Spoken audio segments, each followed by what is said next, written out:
3 में हम लोग अध्ययन करेंगे। सबसे पहले भारत के पड़ोसी देश, उसके बाद पृथ्वी एक परिचय, उसके बाद होगा ब्रह्मांड संपूर्ण परिचय। ठीक है, चलिए इसको जूम करते हैं। तो सबसे पहले भारत एक पड़ोसी देश या भारत के पड़ोसी देश। भारत के कुल पड़ोसी देशों की संख्या 9 है। 7 स्थल से जुड़ा हुआ है, 2 जल से जुड़ा हुआ है। स्थलीय सीमा से लगे 7 पड़ोसी देश कौन कौन से? पहला पाकिस्तान है, अफगानिस्तान से चीन है, नेपाल है, भूटान है, बांग्लादेश और म्यांमार। अगर आप भारत बना के यहाँ से देख सकते हैं, एक पेज में अगर भारत बनाते हैं तो इनका जो देखिए, जस्ट बनेगा तो नहीं, क्यों मोबाइल है तो बना लेते। चलिए देखिए, अगर देखेंगे तो यहाँ पर पाकिस्तान, यहाँ अफगानिस्तान होता है, चीन इसके ऊपर में होता है, नेपाल इसके थोड़ा सा यहाँ पर होता है। ठीक है, अब आ जाइए, नेपाल के बाद भूटान इसके यहाँ पर होता है और बांग्लादेश अंदर में ही होता है, म्यांमार आपका इस तरफ होगा। तो इस तरह से टोटल 7 जो है ज़मीन से जुड़े हुए हैं। ठीक है, ज़मीन से 2 जल से जुड़ा हुआ कहाँ कहाँ? एक है मालदीव और एक आपका श्रीलंका। ठीक है, जो पाक जलडमरू मध्य से जुड़ा हुआ है भारत से। तो देखिए, जलीय सीमा से लगा देश कौन कौन से हैं? 2 है, 1 नंबर श्रीलंका, 2 नंबर मालदीव। अवस्थित दोनों कहाँ पर है? हिंद महासागर में। जल एवं स्थल भी सीमा से लगे पड़ोसी देश कौन कौन? 3 है, बांग्लादेश, म्यांमार और पाकिस्तान। तीनों पानी से भी जुड़े हुए हैं और भारत और ज़मीन से भी जुड़े हुए हैं भारत से। भारतीय उपमहाद्वीप में सम्मिलित देश कौन कौन से हैं? भारत है, पाकिस्तान, बांग्लादेश, नेपाल एवं भूटान है। भारत को श्रीलंका से अलग कौन करता है? पाक जलडमरू मध्य एवं मन्नार की खाड़ी। एग्जाम में एक बार ऑप्शन आया था पाक जलडमरू मध्य, दूसरा ऑप्शन था पाक जलडमरू मध्य एवं मन्नार की खाड़ी। तो याद रखिएगा, दोनों आपका सही होगा। एक रहेगा तो अगर ऐसा ऑप्शन दे दे कि दोनों हो और कोई एक हो तो याद रखिएगा दोनों आपको करना होगा। भारत की सबसे लंबी अंतर्राष्ट्रीय स्थल सीमा है बांग्लादेश के साथ। भारत की सबसे छोटी अंतर्राष्ट्रीय स्थल सीमा है अफगानिस्तान देश के साथ। 3 तरफ से बांग्लादेश से घिरा राज्य है त्रिपुरा। भारत का निकटतम समुद्री पड़ोसी देश है श्रीलंका। दूसरा है इंडोनेशिया। इंडोनेशिया के सुमात्रा तथा भारत के ग्रेट निकोबार द्वीप को अलग करता है ग्रेट चैनल। भारत के पूर्व में स्थित जो पड़ोसी देश है, पूर्व में इस तरफ, मतलब अगर ये भारत है तो इस तरफ पूरब की तरफ, ये पश्चिम होता है, ये नॉर्थ, ये साउथ। तो पूरब में कौन कौन आपका देश पड़ेगा? तो बांग्लादेश पड़ेगा और म्यांमार पड़ेगा। म्यांमार भारत के पश्चिम में स्थित है, भारत के पश्चिम में स्थित है पाकिस्तान और अफगानिस्तान बोल सकते हैं। भारत के उत्तर में स्थित है नेपाल, भूटान और चीन। भारत के दक्षिण में स्थित है श्रीलंका। भारत के पड़ोसी देशों में सबसे अधिक क्षेत्रफल वाला देश है चीन। अफगानिस्तान की सीमा से लगा एकमात्र भारतीय राज्य है जम्मू कश्मीर। भारत पाकिस्तान के बीच में एक सीमा रेखा खींची गई थी जिसे रेड क्लिफ रेखा कहते हैं। इसका निर्धारण हुआ था 15 अगस्त 1947 को सर सी जे रेडक्लिफ के द्वारा, जब भारत आज़ाद हो रहा था पाकिस्तान के समय। भारत चीन के बीच की जो सीमा है रेखा कहलाती है मैक-मोहन रेखा, जो निर्धारण किया गया था 27 अप्रैल 1914 ईस्वी को शिमला समझौता के तहत। पाकिस्तान और अफगानिस्तान के बीच की सीमा जो है रेखा कहलाती है डुरंड रेखा, जो आपका निर्धारण किया था 1896 ईस्वी में। पड़ोसी देश की सीमा से जुड़े भारतीय राज्य की कुल संख्या कितनी है? 17 है। भारत का वह भाग जो पाकिस्तान के कब्जे में पाक अधिकृत कश्मीर POK कहलाता है। भारत एवं पाकिस्तान के बीच की युद्ध विराम रेखा नियंत्रण LOC कहलाता है। LOC मतलब नियंत्रण रेखा का निर्धारण हुआ था 1972 ईस्वी में शिमला समझौता के तहत। आदम का पुल स्थित है भारत एवं श्रीलंका के बीच में। 3 बीघा कॉरिडोर जोड़ता है भारत को, भारत और बांग्लादेश को। अब अगला आपके स्क्रीन पर ये रहा, देखिए सेकेंड पार्ट है पृथ्वी एक परिचय। अभी कुछ समय हम लोग पहले या सेकेंड पेज में पढ़े थे भारत एक परिचय। अब हम लोग पढ़ेंगे पृथ्वी एक परिचय। पृथ्वी का विषुवतीय व्यास होता है 12,756। पृथ्वी का ध्रुवीय व्यास होता है, देखिए अगर ये पृथ्वी है तो विषुवत मतलब होता है ये वाला अगर हम लोग मापेंगे तो ये है 12,756 टोटल। अगर पूरा एक वृत्त होता है ना तो उसका व्यास अगर मापेंगे, अगर यहाँ से यहाँ तक एक लाइन खींचेंगे तो 12,756। अगर धूर में मापेंगे, अगर ऐसे मापेंगे तो 12,714 होता है, लगभग 42 किलोमीटर कम होता है। देखिए यहाँ पे दिया है भारत पृथ्वी का ध्रुवीय व्यास और विषुवतीय व्यास में जो अंतर है वो 42 किलोमीटर है। पृथ्वी पर जल का भाग कितना % है? 71% है। पृथ्वी का औसत घनत्व कितना है? 5.5 ग्राम प्रति घन सेंटीमीटर है। ठीक है, और पृथ्वी गति करती है कहाँ से कहाँ तक? पश्चिम से पूरब गति करती है।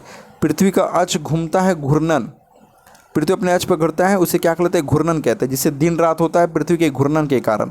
ऋतु परिवर्तन होता है पृथ्वी के परिक्रमण का। जैसे अगर मान लीजिए ये आपका थोड़ा सा करते हैं छोटा, अगर मान लीजिए ये आपका सन है और ये अर्थ है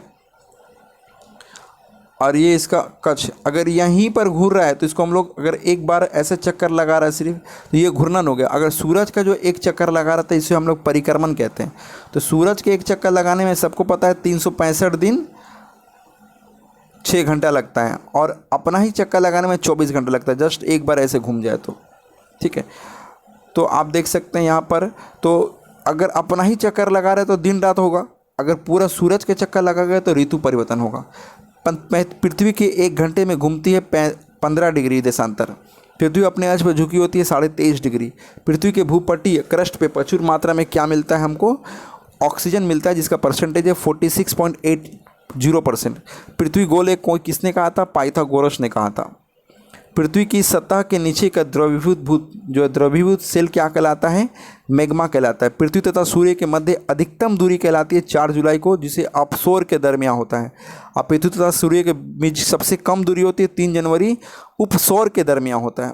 उपसौरिक एवं अपसौरिक को मिलाने वाली जो काल्पनिक रेखा उसे कहते हैं एप्साइड रेखा कहते हैं। पृथ्वी की अपेक्षा चंद्रमा का मात्रा है 1/81 मात्रा होता है, मतलब 81 अगर पृथ्वी है तो चांद 1 है। पृथ्वी पर सबसे बड़ा हिमखंड होता है अंटार्कटिका। पृथ्वी की आंतरिक संरचना बनी है सियाल, सीमा और क्रोड। देखिए, सियाल में सिलिकॉन और एल्युमिनियम में, सीमा में सिलिकॉन और मैग्नीशियम में, इसमें निकेल और आयरन दिया हुआ है, नीचे दिया। देखिए, पृथ्वी की सबसे भीतरी परत क्या है? कोड, नीफे। कोड किससे बना होता है? लोहा और निकल से। सियाल किससे बना होता है? सिलिकॉन और एल्युमिनियम से। सीमा किससे बना? सिलिकॉन और मैग्नीशियम से बना होता है। पृथ्वी का सुरक्षा बल्ब किसे कहते हैं? ज्वालामुखी को कहते हैं। पृथ्वी के बाह्य भित्ति का उप परिभाग कहलाता है एस्थेनोस्फीयर कहते हैं। पृथ्वी पर सबसे लंबा दिन कब होता है? 21 जून उत्तरी गोलार्ध तथा 22 दिसंबर दक्षिणी गोलार्ध। पृथ्वी पर सबसे छोटा दिन होता है 22 दिसंबर उत्तरी गोलार्ध और तथा 21 जून दक्षिणी गोलार्ध। पृथ्वी पर दिन और रात बराबर कब होता है? 23 सितंबर और 21 मार्च को। चंद्र ग्रहण कब होता है? जब सूर्य और चंद्रमा के बीच पृथ्वी आ जाती है। सपोज मान लीजिए ये सूरज है और ये चांद है, ये मून और ये सन, अगर इसके बीच में अगर पृथ्वी आ गई, ऐसे पृथ्वी छोटा बना दे रहे, देखिए ये है सन, ये है पृथ्वी और ये है चांद। तो कहने का मतलब ये है कि अगर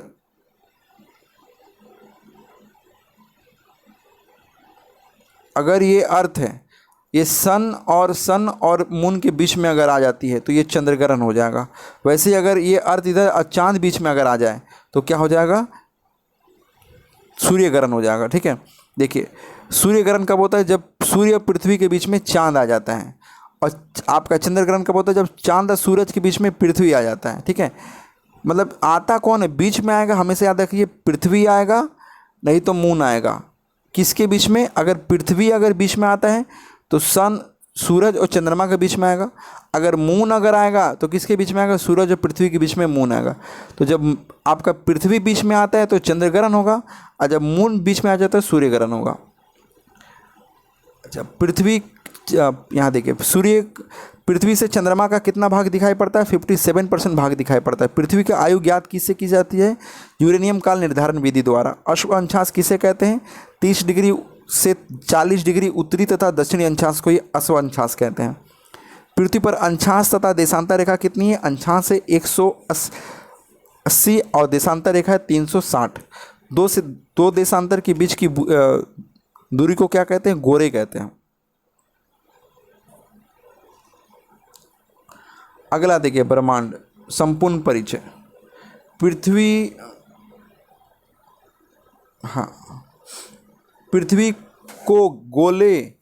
को घेरने वाला आकाश क्या नाम है? ब्रह्मांड। ब्रह्मांड से संबंधित अध्ययन कहलाता है ब्रह्मांड विज्ञान, कोस्मोलॉजी।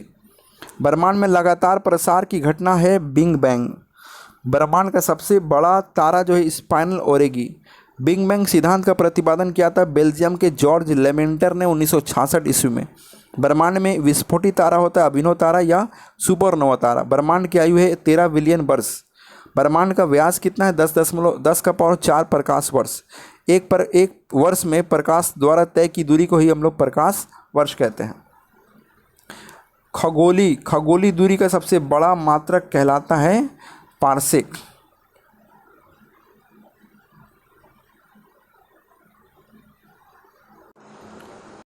एक पारसेक बराबर होता है 3.26 प्रकाश वर्ष। एक प्रकाश वर्ष का मात्रक है दूरी का।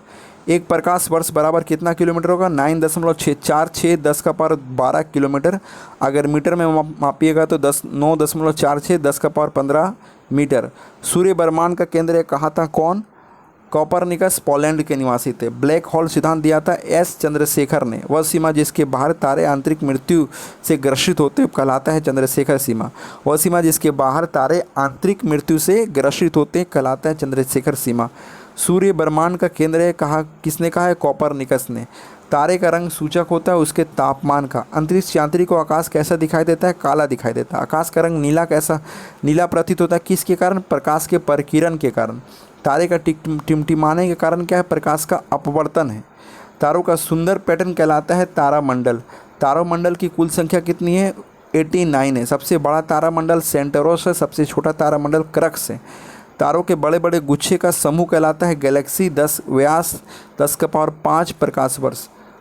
आकाशगंगा की आकृति कैसी है? सर्पिलाकार। आकाशगंगा के निकटतम मंदाकिनी है देवयानी। एक खगोलीय एकक एस्ट्रोनॉमिकल यूनिट औसत दूरी है जो सूर्य पृथ्वी के बीच की दूरी होती है। पृथ्वी तथा सौरमंडल जिस आकाशगंगा में स्थित है वह कहलाता है दुग्ध मेला। दुग्ध मेला एक मंदाकिनी है। मंदाकिनी अरबों तारा का समूह है। नवीनतम ज्ञात मंदाकिनी है ड्वार्फ मंदाकिनी। पल्सर होते हैं तेजी से घूमने वाले तारे। आकाश मंदाकिनी का सर्वप्रथम देखा गया था गैलीलियो ने। 76 वर्ष के अंतराल पर दिखाई देने वाला धूमकेतु है हेली धूमकेतु, जो अंतिम बार दिखाए थे 1986 में दिखा था। और हेली धूमकेतु पुनः दिखाई पड़ेगा 2062 में। ठीक है।